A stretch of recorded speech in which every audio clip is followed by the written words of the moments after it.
Good morning, good afternoon, good evening, wherever you are, whatever you're doing, and welcome to another episode of Media Matters for Anfield Index. We shouldn't complain at all, should we? Because the Reds have won again. They've scored 5 goals at home. They've got bottom of the table coming up in the league. And yeah, I'm not going to lie, I've got a fair few questions for today's guest about off the field, on the field, the process, everything you can think of realistically. I am, of course, joined as ever by the renowned and the respected David Lynch. And David, I mean, there's a lot going on. It's a busy time for the Reds, 2 games a week. But we're going to rewind to this West Ham victory. And I watched the game. I was at the game. I was at Anfield like you were. And it was just a bit weird. That's the word I'm going to pick. And I noticed you tweeted this post full time. A crucial win for the Reds to move into the top 5. And you shouldn't sniff at a 5-2 victory in the league. But it's strange how unconvincing they look at times and have done during improved run of form. Impossible to predict how this season ends. And I don't even know where to start with this. So I'm just going to ask this question about the Saturday game. What the hell was that? Yeah, it's so hard to analyze at the moment. And I really I don't want to come off as overly negative or focusing on the downsides or whatever, because I personally, I don't like to do that anyway. I genuinely do like to think I'm kind of I'm an optimistic person. So, and we'll try and find positives if even in kind of negatives. And so, it's not natural to kind of be picking apart a 5-2 win, but I can't remember kind of seeing Liverpool is so weird this season. And I think that game completely encapsulated it, because it just wasn't a 5-2 game at all. And I think, West Ham had their chances. More than that, they had moments of kind of dominance in the game, and moments where they were able to kind of play out the press, and moments where they looked threatening, and it was a real game. And yet Liverpool were basically kind of 3 goals ahead for the majority of it, never really in doubt result-wise. So you sound like you're being miserable to kind of say, oh, well, there was kind of a bit more to it than that. But I kind of, don't know, because social media is so influential on what we kind of say and write these days, is that I'm trying to hold back from saying the kind of stuff that I saw that was negative there, because I know I got so many kind of tweets or whatever at full time. What you want about was 5-2, but it's like, surely I've got to kind of, as part of my job, I've got to be honest about what I'm seeing. And I think everybody can see, I don't think I'm wrong to say that West Ham were in the game to a serious degree. I think they create more XG than Liverpool do in the game, and yet they lose 5-2. So, just a weird game that Liverpool didn't really control, but they won comfortably. But it was quite uncomfortable at times, and it just sums up the season for me. I think games are almost virtually impossible to control, Premier League games, on a consistent basis these days. And so it's all about kind of moments. And what you can say about Liverpool is they had more of the moments. They took the chances. The finishing was excellent. But I don't know if I can make an argument they were comfortably the better side. They just kind of scored in the right moments and scored.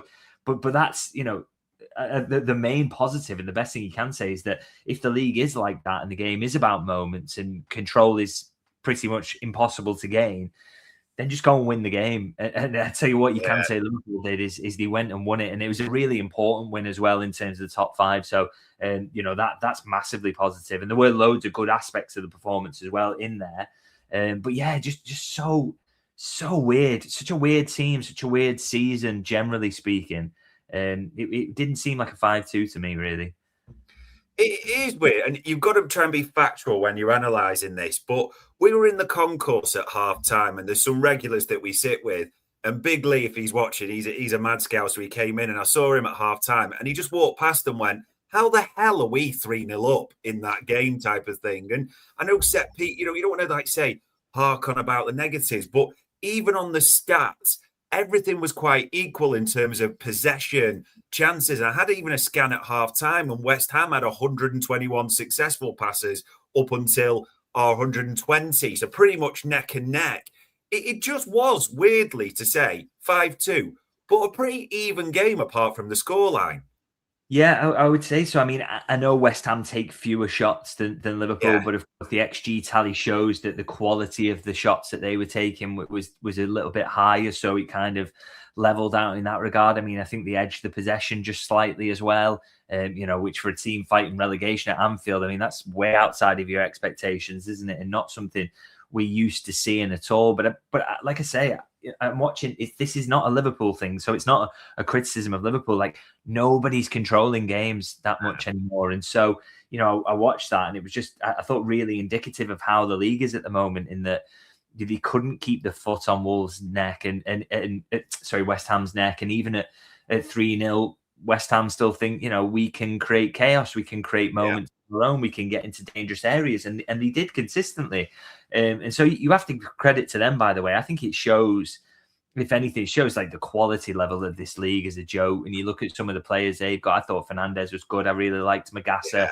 Owen is so dangerous. And I thought Somerville, I mean, the form he is in at the moment, he's been fantastic recently. So they've got real quality, which I guess is why you can't control it for that long.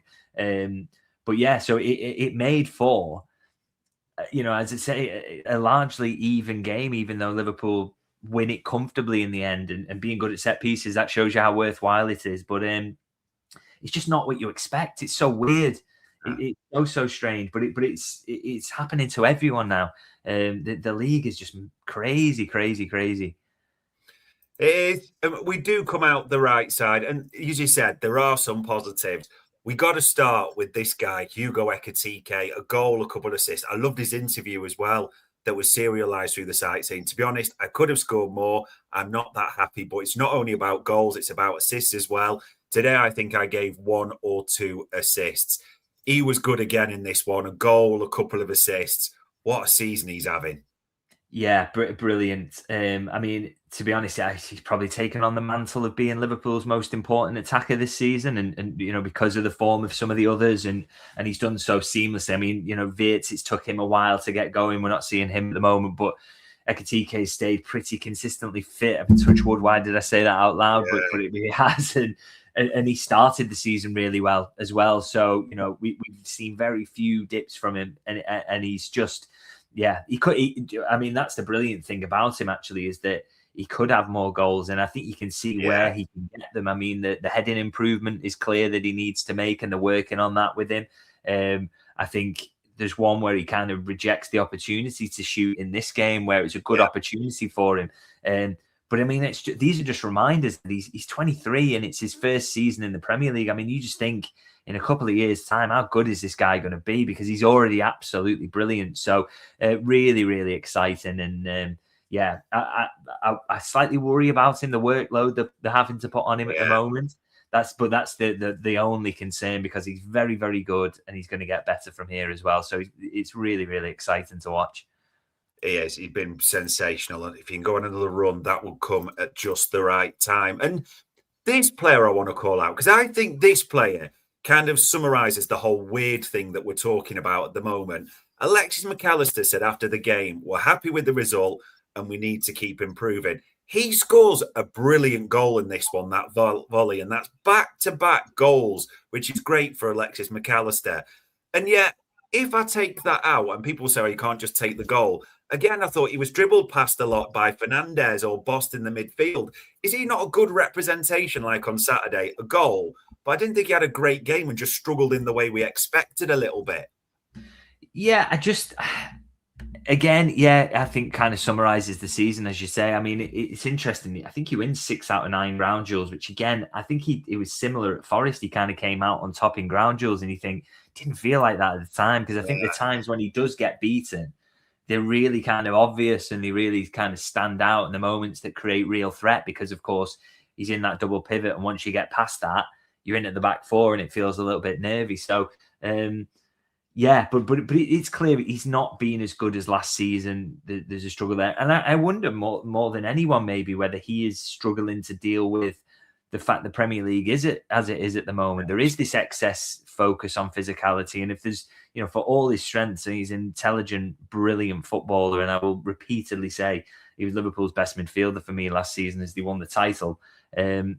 but the swing to physicality is not helpful to him because he's not the strongest and he's not the quickest. And so if he does find himself in 1v1 situations and the man running at him has got a bit of momentum behind him, that's a real struggle for him, and you worry about him in those situations. So, not ideal for him, really. But I mean, and I guess that's the decision Liverpool have to make about the midfield in the long term, really, is if this swing to physicality continues, do you give McAllister a new contract or do you just kind of see what's out there for him? Because he's never going to get quicker or stronger. And maybe it's just one of those where you accept that, goodness me, can he play in this Premier League as it is now or play at the level that you want from him? And we've seen from him before, maybe not, or how much of it is a hangover from the injury troubles he's had, or how much you just have to accept that Liverpool and any top team are not going to control games as frequently as they can. I mean, these are all the kind of decisions that they have to make. Yeah. And it was the gist of my video actually at the weekend is kind of about how Richard Hughes decides about where he's up to with the manager when it comes to the end of the season, and he either has to hand a new contract or make a call. I don't know how you unpick all this. It's so complex and crazy, and like it feels like there's no precedent for it. That the league is just heading in a certain direction, and it's been so pronounced the way it's gone this season. It's the decisions that forces you into on players, and of course the head coach with his contract situation is just.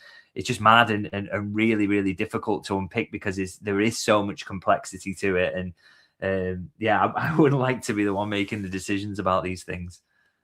It's just weird. Although two players that came on pretty much the same time, and there was a buzz when they were on the field. They were only on briefly, but Rio and Gakpo, as it say, played 30 minutes in Liverpool's last two games, but created 2 chances and won 3 out of his 5 ground duels. And Jeremy Frimpong does create the 5th goal, of course, wins all his ground duels, and should have had another assist, really, when Train Ione blazes it over like late on as well.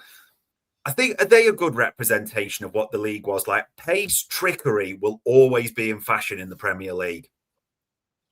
Yeah, and this is one thing that gives you hope that Liverpool can be a bit more controlled as things go forward, is that I think one thing that teams are finding easier against them this season and why they're a bit more able to kind of push onto them a bit more and be a bit more aggressive in the press is because they know that the threat in behind is not that great. Obviously, Gakpo he's not slow, but he's not absolutely lightning quick. And if he gets, it takes him a while sometimes to get the ball under control, so you can kind of get back in at him. Mo Salah is still fast, I think, but not maybe quite as quick and maybe not as good at getting on the end of things these days. And therefore, again, that's a little bit of a less of a threat that you've got. But then you look, you've got to balance out. They're coming on in the end of games when teams are tiring against them. But I just think Liverpool look infinitely better when they've got pace on the pitch. I mean, one of the reasons they're able to go to Arsenal and get that draw and maybe unlucky not to get more is Frimpong is that out ball and this consistent ability to get out, and what that does then for pushing Arsenal back and what that will do to all teams that they face in terms of pushing them back. So, and similarly with Ngamo, as he's quick and he's also got that ability to dribble and break low blocks. So again, it forces them into more compact shapes into their own box where you can get shots from the edge of the area and those sorts of things and really kind of try and unpick a defense from there. So this is the thing that I think is worth holding on hope, is that Liverpool might not be able to go back to the levels of control that we have expected over the last decade or so. But I think with a bit more pace in the team and a bit more of kind of trickery on the wings, and that's got to be kind of number one aim for the summer for me. That he might be able to eke back a bit more control and he might be able to force teams back a little bit more, because I just think teams are not as scared of them at the moment. And I think when Frimpong comes on, you see, okay, we should be a bit more worried here. And when Ngamo comes on, oh my God, we can't control this kid who's, beating one of the best 1v1 defenders in the league in Wan-Bissaka and getting a shot off. So, they both really added something. And again, you want to see a bit more of them now.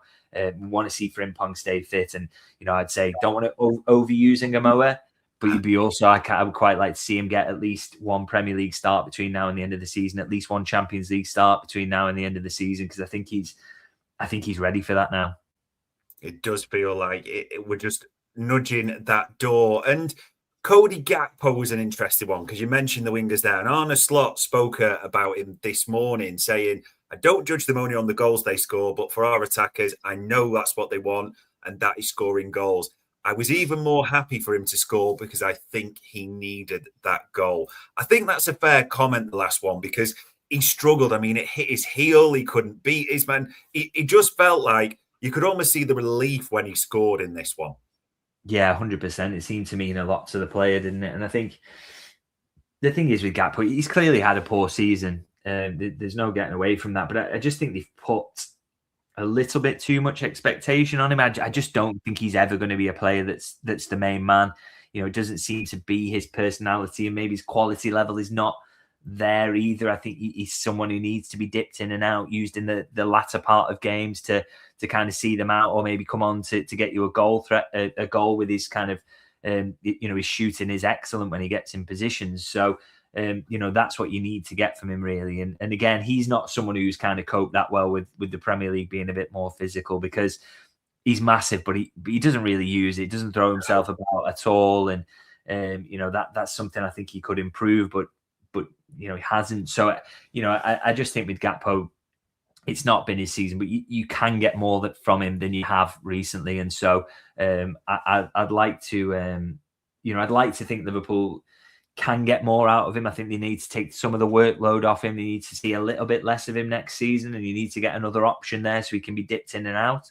But he's there's still quality there, and I think this idea of kind of writing him off, I don't get behind that. So I was glad to see him score, because the fact is, he's 26. He's signed that new contract. He's going to probably be around for a while, unless Bayern Munich truly do follow up on that interest and put a decent amount of money on the table. And you can't bank on that happening. So you've got to think that he's going to be here next season. And if he is, as I say, Liverpool have got to get more out of him. And so him getting goals, getting confidence up, hopefully that's helpful to him. Yeah, it's so weird analysing this game, ladies and gents, but we had a go and did our best there. And I mean, there's a few things that we talk about really steer into sort of the off-the-field topic this week. We've talked about things like almost from last season to this season. Last season was about control. Last season was about, we used the term garbage time, didn't we? We'd often play out games and control it, and that was great. This season, we can't seem to control it. There's been almost we've said coin flip at times, haven't we? Liverpool trying not to get beat, being cagey. We're almost seeing a little bit of an approach to like, are we enjoying more the basketball style set pieces? Could that suit us more at the end of the season? I think Liverpool are just leaning into it because they feel like they've had to. And, I don't think there's anything wrong with that in terms of, I think the job of the manager was to, when it got really bad, was like, we've got to get out of this. We've got to kind of settle down and stop losing as frequently. And I think he did an excellent job of that. And then the job from there was, right, okay, we look at what the league is. We look at what the conditions of this division are, and we try and find a way of winning as consistently as we can. And they've seen that set pieces are a really important way of doing that, maybe not being as controlled, and kind of just accepting that as a reality and judging how they win games and finding a different way to get home. And I think we've seen that in recent weeks, which is that I don't think Liverpool have looked massively convincing all the way through the games, but they've almost kind of, I spoke to you about the Nottingham Forest game and that first half, and they got pilloried for that. And I think rightly so, by the way. They're not going into games aiming to be dominated by a team fighting relegation. But the one thing they did is they had the humility to accept we're playing absolutely awfully. Let's not let them get many shots off from good areas. And they just didn't. It was just Nottingham Forest shooting from the edge of the box repeatedly because they couldn't get into areas, because Liverpool had the humility to accept we've got to get bodies behind the ball regardless of what happens here. And so, I think, again, you've got to praise the manager for that, is that, Liverpool are going back to basics, that they're trying to plot a route out of this, and they're accepting of the conditions of the league, which is, as they are. And I mean, there's a comment earlier there about, City at Ellen Road. I could not agree with that more, by the way, in terms of, when I talk about the conditions of the league and the inability to control things that Liverpool are showing, this is league-wide. Like, Leeds are 15th, and they absolutely, they batter City in periods of that game. City can't get out. They can't exercise any control over the game. And this is a league-wide issue. As I say, Arsenal are doing very similar problems in games. You watch them against Wolves, and they had really similar issues. So, it's kind of Liverpool have had to kind of accept that this is how it is. We're not going to be able to play the football we want for long periods of these games. So let's get bodies behind the ball when we have to. Let's try and score more from set pieces and try and nick games in that way. Let's defend set pieces better. Let's make sure we get bodies around the ball to win second balls, to ensure that when there is that chaos ongoing, that we can at least, we're not going to control it all the time, but we're at least going to be there to challenge, to make it more difficult. And so I think Liverpool have done that. And I think that's what, been critical of Arne Slot earlier in the season. I think rightly so when you look at results and the performances in that period. And I think the performances haven't, we haven't seen an uptick that it's like absolutely amazing football, but they're just very, very good, I think, at the moment. Or they're much better than they were at kind of controlling what they can and accepting that this is how it is, accepting that City can get dominated at Ellen Road, that Arsenal can go to Wolves and look really panicked, and that, we're Liverpool, yes, and we want to win the league and we want to be in this area of the table, but we accept it for what it is. To our way home this season to get to what we need to do, which is to qualify for the Champions League, is to lean into all these things and maybe do some of the things we don't want to do. And if there's one thing I think you can praise Arne Slot for, I think it's that, is that he accepted that and that the team have followed him down that route as well. It's funny because you used that word a few times, the reality of it. And he talked about that in the presser this morning because he was asked about jostling and grappling at set piece. And he said, it's the new reality of the Premier League. So he's got that awareness. And he's also talked about changing set pieces. Maybe just one or two details have changed defensively and offensively. And I think our setup is slightly different. I never thought I'd actually mind the fact that we'll just pack as many people around the keeper, Salah or Szoboszlai will dip it in swinger, and we'll just play off it. If you can't beat them, join them. It is at the moment, isn't it? 100%, because the fact is, you can have kind of morals about it and you can say you don't like the way that it's going. And I agree with Slot when he says he doesn't like the way it's going.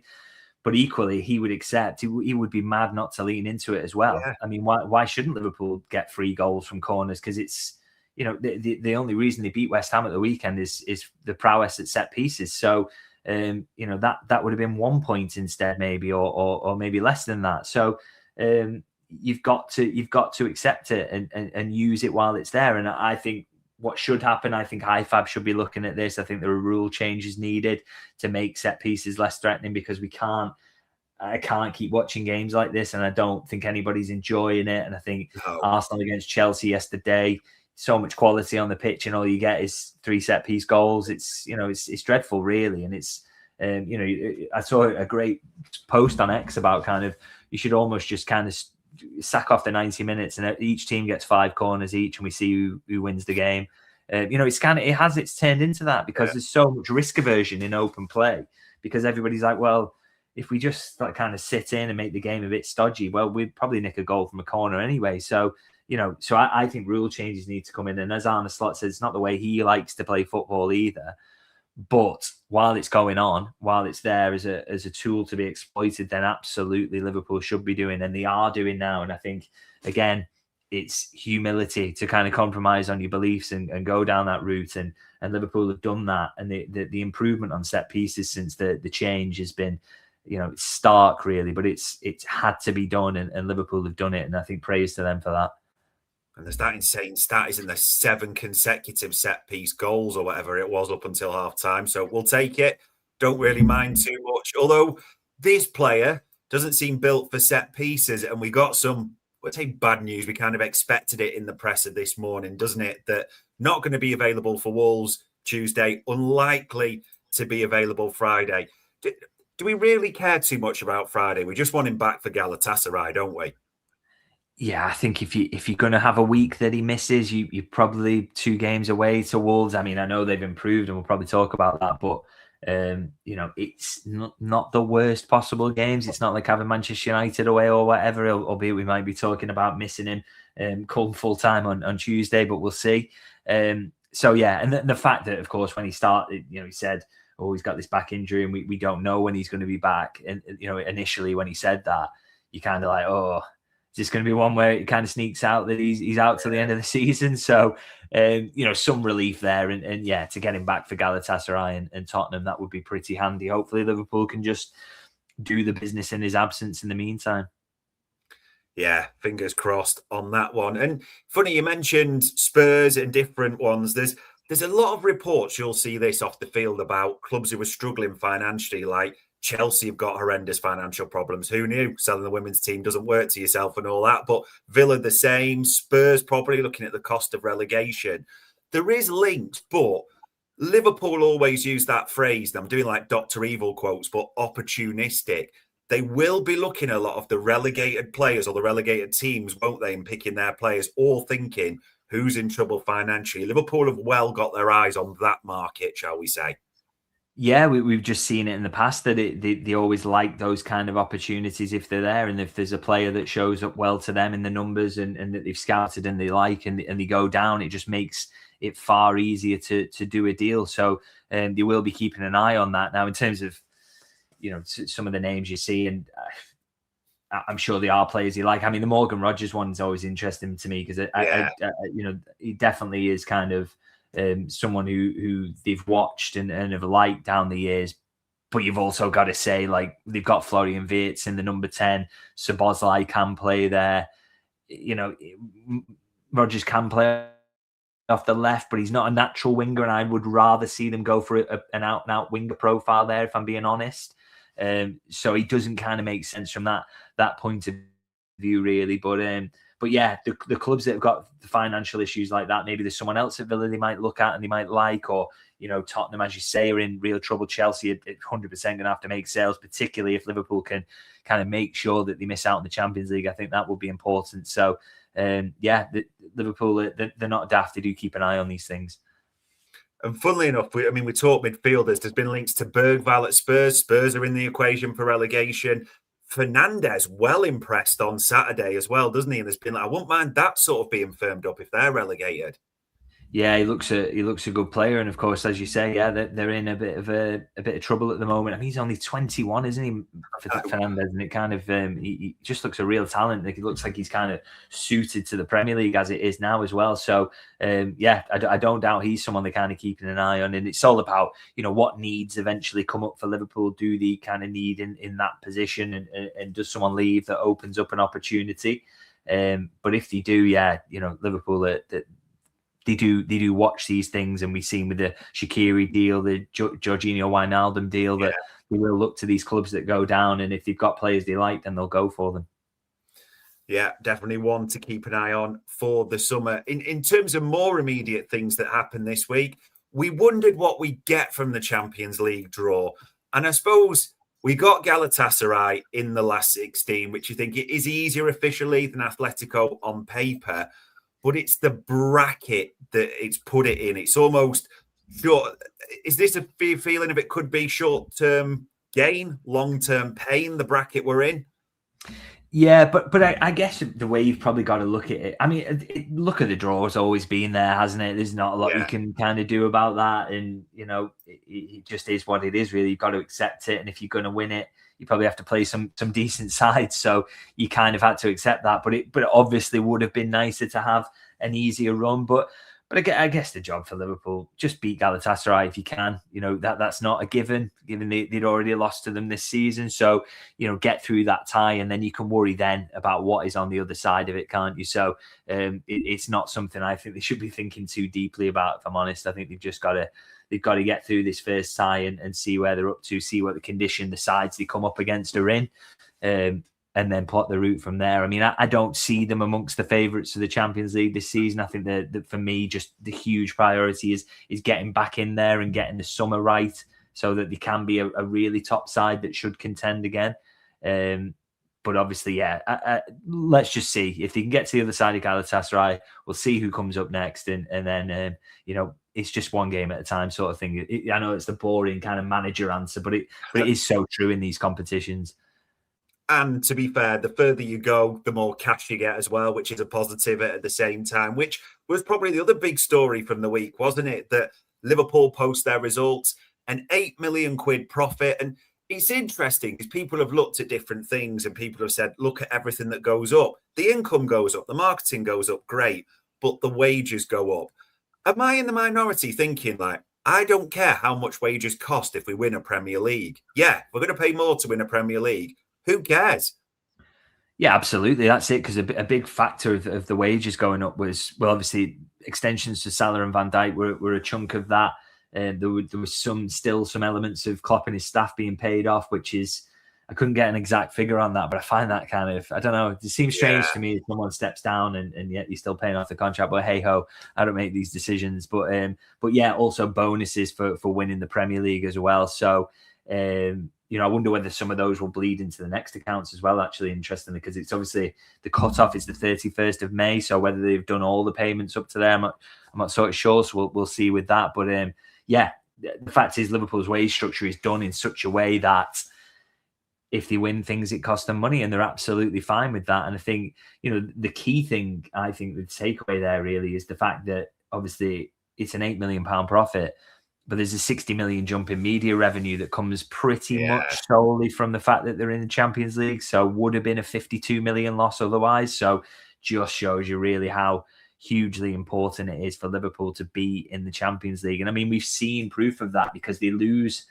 the season prior when they are in the Europa League. They lose it. They lose that 50 odd million. You actually see it. It's the biggest loss Liverpool have ever had in their history, and the biggest loss under FSG for the same reason, obviously.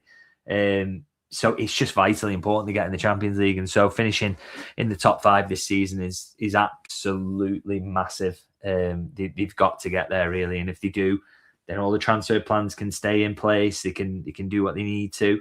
You just can't be falling into the Europa League. It is almost like a sliding door moment, the result of this season, isn't it? Like you said, the players we can get, who we can attract, almost you can, for want of a better phrase, complete the rebuild. We can get the DMs. If you're not in the Champions League, existing players will start questioning their future, won't they, as well? It can't be understated a little bit. Yeah, I would say I think too much is maybe made of or attracting players, or the players who are here, or if we're not in the Champions League, I'm going to get off. Because I think ultimately, you sign Szoboszlai when you're in the Europa League. Same with Alexis McAllister, Gravenberg. Players still want to come. Liverpool pay really well, which is always helpful. And Liverpool are pretty consistently in the Champions League. So, as consistently as anyone else, bar Man City. So, I think it's all, I don't worry about that in terms of the attractiveness of the move, really.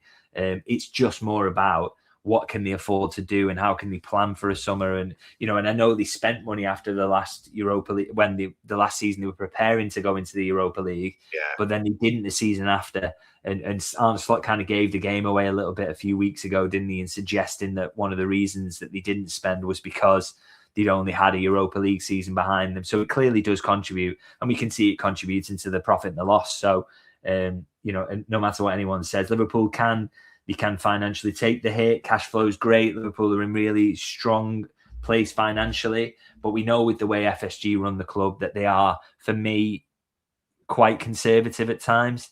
And they won't do what Manchester United have done in Europa League season, which is just throw money at it. And you look at their debt now is out of control. Liverpool won't do that. They will cut the cloth accordingly. So it just shows you it's really, really important to get there for Liverpool to pull off all the transfer plans that they want to. Yeah, and a busy summer that beckons. In terms of this week, though, Arne Slot was, of course, it was the Wolves press conference who was asked about that. And he says, it's not unusual to play 3 games in 7 days for us. It's a challenge to play each other twice in a few days. But I like that in the Champions League when you play a team again so soon after you can change the setup. But we know each other well. I don't see much of a difference playing each other twice in a few days rather than a bigger gap. I don't care what he says. This seems a bit weird. Tuesday, Friday, twice in a week and no weekend. It's just a bit weird, isn't it, really? Yeah, I can't really remember an example where Liverpool have, in recent history, have kind of played a side twice in a week and neither of those games has been at the weekend. So it does seem a little bit strange. And obviously it's the same fixture going to Molineux both times. It's a bit of an odd one and a bit of an odd one to prepare for. And again, I think the FA Cup, he's gone with some strong lineups this season, but will he do the same in this one when you consider that it's another midweek the following week and it's Champions League and that's important, and FA Cup probably the lower priority of the 2 trophies they could win this season. So Really interesting week, I think, in terms of all the team selection and how he goes about it. But I think the one thing you can guarantee is the first game's the Premier League one. He'll go as strong as he possibly can. It's a weird one, this Wolves game, and I know I keep saying that word, but if you look at where Wolves are, you'd say on paper, bottom of the table, ship goals, not scored many. But you got to look and say, hold on, they just beat Villa 2-0 at home as well. And they came back from 2-0 down against Arsenal to get a draw as well. This doesn't quite seem the game it was a few weeks ago. Yeah, do you know what? And I agree, because I've watched Wolves and I've been like, actually, they're pretty decent. Like, they played well in a lot of these games. I watched them against Arsenal and they were in it and things. And then I saw a post on X the other day, and it was this was on, I think it was like 3 or 4 days ago or whatever. I think Miguel Delaney had said, for at least 3 months now, Wolves have looked like a mid-table team rather than one doomed. And I kind of read that post and I was like, you know what? I agree with that. I've watched them. I know what he's saying. And someone replied saying, since Rob Edwards took over at Wolves, 19th for points and 18th for chances created, 19th for chances conceded, and 19th for expected points. So it's like the numbers actually run contrary to that, which is that they've not kind of actually massively improved at all if you actually look at the numbers around it. So I found that really, really interesting. So I think they clearly have improved to some degree, but I think the degree is from being probably 20th in all those markers and comfortably 20th to now being kind of 19th, 18th in some of them. So they look more like a kind of a competent Premier League team that if Rob Edwards had been there earlier, they would maybe be in the relegation scrap rather than already completely dead. So it's tougher in that regard. But I still think, and this is even acknowledging all the things I said earlier about how difficult this league is, and how you can get a game anywhere and controlling games completely is virtually impossible. I think it's still fair to go to Wolves and have an expectation that Liverpool go and win, because they haven't won very many games at all. And, I just think Liverpool are doing well enough to go there and go and win. And the quality level between the two sides, even if it's a chaotic game that you can't control, you'd like to think Liverpool have got the players who will score goals, create goals more frequently. So, I don't want to put too much expectation on Liverpool in this crazy season, but Christ, I don't think I'm asking way too much to say that they might go to Wolves and win. No, there is really no excuse for this one. And I know you said, and I'm thinking the same, it'll be as strong as he can pick, and you rest players or you rotate, if you want to call it that, for the FA Cup.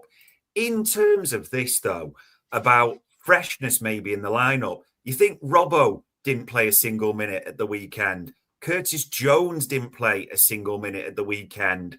Jeremy Frimpong comes on, but again, like Rio Ngamoa, it's sort of a 15-minute job, really, isn't it? 14 minutes there.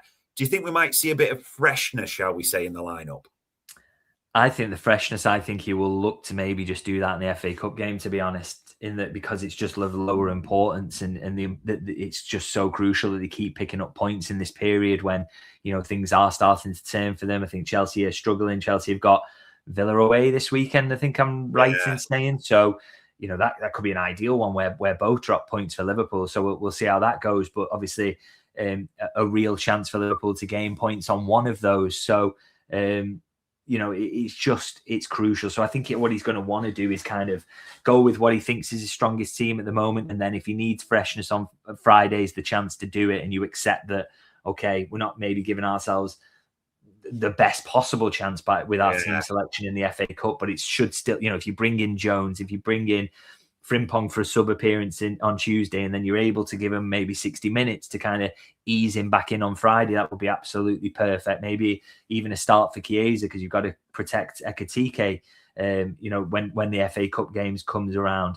I think that's the way he's probably going to approach it, because it's just vital Liverpool get back in the Champions League. He acknowledged that the other week in the press conference. They just need to get there. So, I think the rotation can wait till the FA Cup game. And I would like to see Ngamoa start that one as well, by the way. Yeah, and I get he's got to do what he's got to do, and we all just care about results a little bit at this business end of the season. The only thing I'm thinking as well, every game that goes by, Curtis Jones's renewal hopes surely just dip and dip. And if he doesn't start in this one, it feels pretty fleeting, the hopes, don't they? Yeah, I mean, I would maybe think he's going to start the FA Cup game, but I think it's hard not to think that we're heading towards that situation. I mean, football changes constantly, and things will happen, and you can't absolutely predict anything. But you just sometimes have to sense the mood music, and everything that went on with Inter in January, his contract situation, his willingness to go, the fact that he's barely touched the pitch since then. And when he did against Forest, I thought he got a tough hand there, being drafted in late. But my God, that was his poorest performance of the season, and I think he's had a good season. So, just all those kind of things, really. The fact that Trey comes on ahead of him at the weekend, it just kind of feels like it says something. So, a little bit concerned about that one, to be honest. I personally wouldn't be particularly happy if Curtis Jones goes, but maybe we're getting ahead of ourselves, but it doesn't look great at the moment for him sticking around, if we're being honest.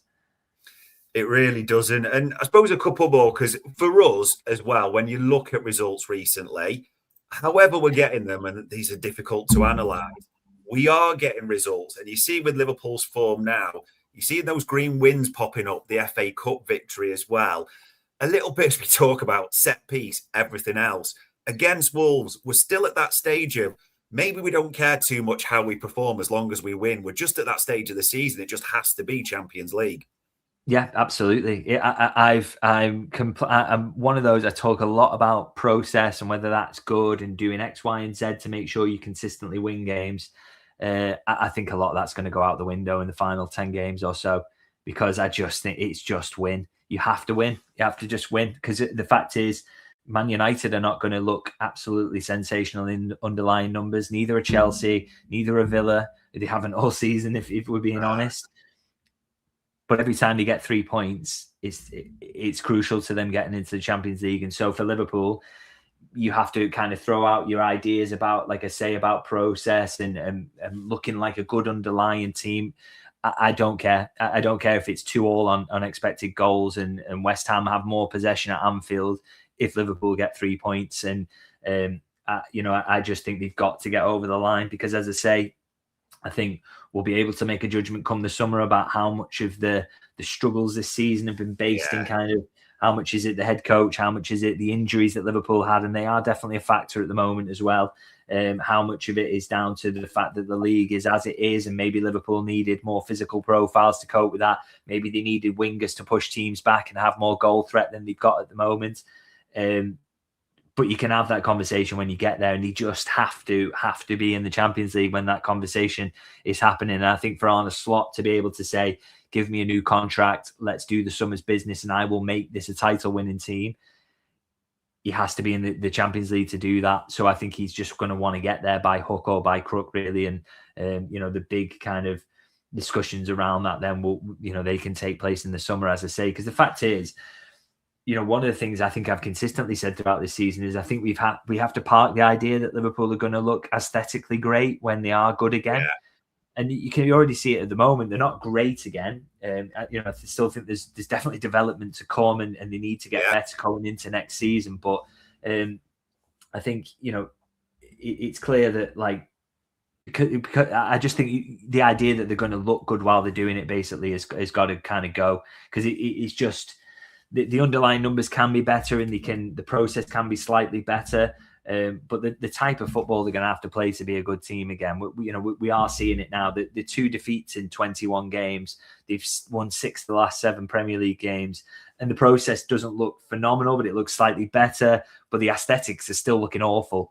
But I think we just have to accept it, because that's. I watch Arsenal, I watch Man City, I watch Manchester United, I watch Chelsea, I watch Aston Villa. The aesthetics aren't there either. And these are the other top sides. So maybe this is just the direction of the league. We all have to just accept it isn't going to look good. And I think that's the conversation some fans need to have with themselves, is kind of, I get so many kind of comments on YouTube or posts on X saying, yeah, but look at the football, it's boring or it's not convincing. And it's like, well, yeah, I agree. But for me, as this season has gone on and we've had more evidence to work with, the degree to which aesthetics is an influence or an importance has just completely gone off the radar. I'm just not interested at all. And the degree to which control is something I'm looking for in Liverpool to develop is, again, it's gone out the window, because I honestly don't think it's possible. If it was possible, why is Guardiola not managing it? Why is Arteta, who is obsessed with control, they're not managing it? They couldn't control, someone's saying there, Arsenal and City look like they're in control of. Did you watch Man City against Leeds? This is this weekend, and they've had so many games. Not just Leeds this weekend, Leeds when they were at the Etihad. They played them off the park in the second half and came back from 2-0 down and just lost it at the last second. I watched Arsenal at Wolves not able to control it. Watch Arsenal against Chelsea not able to control it. No, nobody's controlling matches. I promise you, if you watch more games and you watch other teams, nobody's controlling it. So for me, then, to simplify it to the manager, and I have been guilty of this at times, I would say that, to be fair, particularly earlier in the season, albeit the results earlier in the season would have been no way acceptable, by the way. So I stand by a lot of that criticism. But as I say, since they've come out of that, and we've seen improvement recently in sort of underlying process and kind of the outcomes as well, I think you've got to be accepting about what a good Liverpool team, or a team that's good enough to get top 4, top 5, or even maybe what a team that's good enough to win the league looks like. Because honestly, I'm watching everybody else, and they're not very good either at the things that you think should mark out what a good football team is. So it's almost kind of, you always want to put the fortune in your favour by creating more expected goals, having more shots, and not giving up good shots. These things are always going to be important, but your route to getting there and how much control you can exercise over games, it's completely different to what it was 2 or 3 years ago either. And so I really think the fan base has to have that kind of conversation with itself and realization of what it's going to look like going forward, because it's the most fascinating aspect of the season for me. And it's why I kind of can blather on about it for 10 minutes on these podcasts, because I find it fascinating. It's just weird, though. Like, even as you say, you just objectively analyse the games. Leeds City, Leeds battered them. And if Calvert-Lewin had finished the chances, it'd be a different scoreline. We saw Rangers Celtic midday yesterday. There was probably blood and thunder, better overall football than that. There's a worldie of an overhead kick as well. And then we watch Arsenal City, where it was quite funny because they had Yaya Toure in the studio on Sky Sports, and they built him up to think like, did you think it was a good game? And his first word was, no. And then talk about set pieces and everything. But that Arsenal, Chelsea, all the money spent, $1 billion on each side, 3 goals, 3 set pieces. That's what it's just the league as it is now, isn't it? Yeah. So, and this is it. And so everybody who wants to, and I don't understand this, is kind of, as I say, Arne Slot is not above criticism this season. I myself have criticised him harshly at times. And 100% he's played a role in this season not going as it should. I stand by a lot of that. But if you just boil every issue down to it's the head coach and he needs to be sacked, well, would you go and appoint Guardiola then, whose City team can't control games either, and who've got, the players that they've got, they're completely incapable of it also. Is Arteta a terrible manager? Are we talking, is everybody kind of just a rubbish manager then? And the fact is, and then you look at the Premier League sides and how they're playing in the Champions League, and it's like, Tottenham finished in the top 8 in the Champions League, and it's like they're absolutely dreadful and at threat of relegation. So I think we've just got to, that shows to me that what is going on is so heavily influenced by the level of this league and the quality. And of course, also, and this is something I asked Arne Slot about this in the press conference, and he spoke about it. I would urge everyone to go and listen to his answer, is that it's a combination of the money that's in the league allows the sides to buy peak age players, even if they're down near the relegation. They're getting peak age players, so the best players from all across Europe. So the quality's there, and that makes it hard to control them, to control games and stop them. Then the obsession with set pieces, which you can control the game for 20 minutes. The opposition get 2 corners and score from them, and all of a sudden you're going to lose. And also kind of the quality that you're seeing in counter-attacks and the focus on that as well. So it makes it kind of impossible to be convincing for even 60% of games. So, when you're living in that reality and that is how it is, then you've got to kind of accept that it's going to look a certain way and not have an idea in your head, well, it was this way last season, or it was this way under Jurgen, and this is what a top team looks like. Because not even City or Arsenal were going to win the league. They're not even hitting that ideal that you've got in your head about what a top team looks like anymore. So I think we've just got to kind of shift expectations around it. Really, it's a mad league, and I think Liverpool can get better. They can have more control, and I think that will be the aim for next season. But it's absolutely crazy, really, this league. And I think, like I say, maybe we just shift expectations a little bit, and maybe don't put everything on Arne Slot, albeit that he's not completely immune from blame this season. So there we go, ladies and gents. 50 minutes and 17 seconds in. The long story short is we ain't got a clue how to analyse this. Exactly. The performance, everything else. So good luck to you. But all it leaves me to say is ever for answering all the questions, for going in depth, David, it is massively appreciated. No, thanks for providing me with a platform to talk endlessly about that. It's my big thing about this season. So I like to be able to discuss my theories. It is a crazy one. And on Monday, the 2nd of March, ladies and gents, that was another Media Matters for Anfield.